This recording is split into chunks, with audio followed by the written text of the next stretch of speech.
Hello friends, welcome to Lakshmi devotional. అందరూ బాగున్నారు friends? అందరూ బాగుండాలని మనసారా కోరుకుంటూ మీ లక్ష్మి. మన పెద్దవాళ్ళు చెప్పేవారు మనకి తల్లి, తండ్రి, గురువులు, దైవాలు అని. వారిని పూజించాలి దేవుడి కన్నా ముందు అని. మనం చేసే పొరపాట్లను చక్కదిద్దేవారు వీరు ముగ్గురే. వీరినే సృష్టించిన వారు భగవంతుడు. మరి మనం తెలిసి తెలియక చేసిన పాపాలు, మన పెద్దల వలన కలిగిన శాపాలు తొలగాలి అంటే ఒక చిన్న మార్గం ఉందండి. ఇలా చేస్తే పాపాలు పోతాయా అని పాపాలు చేసుకుంటూ దేవుడికి సేవ చేస్తే పాపాలు పోగా కర్మలు చుట్టుకుంటాయి. తెలుసో తెలియక చేసిన పొరపాట్లను మన్నించి నా మనసుని నీపై ఉంచి నన్ను, నా కుటుంబం, వంశాన్ని మంచి మార్గంలో నడిపించి మాకున్న కష్టాలను, బాధలను తొలగించి మాకు మంచి స్థాయినివ్వు తండ్రి అని చేతులు జోడించి భగవంతుడి ముందు నమస్కరించాలి. అలా నమస్కరించే ప్రక్రియలో ఇలాంటి ఆలయాల్లో ఇలా చేయడం వలన మనం పై విధంగా కోరుకున్నట్టు వంశాభివృద్ధి కలుగుతుంది. బాగా పేరు పొందిన ఆలయాలను మనం దర్శిస్తూ ఉంటాము, ఎందుకంటే మనం కోరుకున్నవన్నీ జరగాలి అని.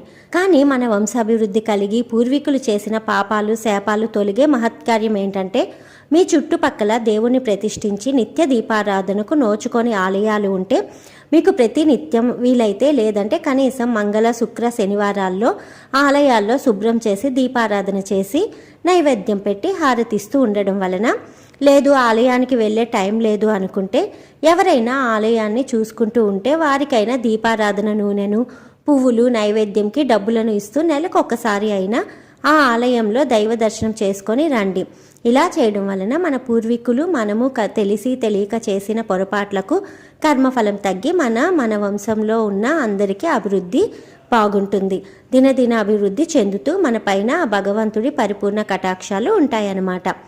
మీరు ఎవరినైనా అడిగి చూడండి, ఇలా దీపారాధనకి నోచుకొని ఆలయాలకు నిత్య దీపారాధన చేసి ఆలయాన్ని అభివృద్ధి చేసిన వారి జీవితాలు, వారి పిల్లల భవిష్యత్తు మంచి అభివృద్ధిలో ఉంటుందని చెబుతారు. ఇలా చేసిన వారు నాకు తెలిసిన వారు చెప్పిన విషయాలు చాలా ఉన్నాయి. మరో వీడియోలో ఆలయం గురించి చెప్తాను. మీకు వీలుంటే ఇలాంటి అవకాశాన్ని మీకు ఉంటే మహద్భాగ్యంగా భావించి దేవుని సేవ చేసుకోండి. మీకు, మీ కుటుంబానికి, మీ వంశానికి, మనందరికీ కూడా అన్ని శుభాలు కలుగుతాయి.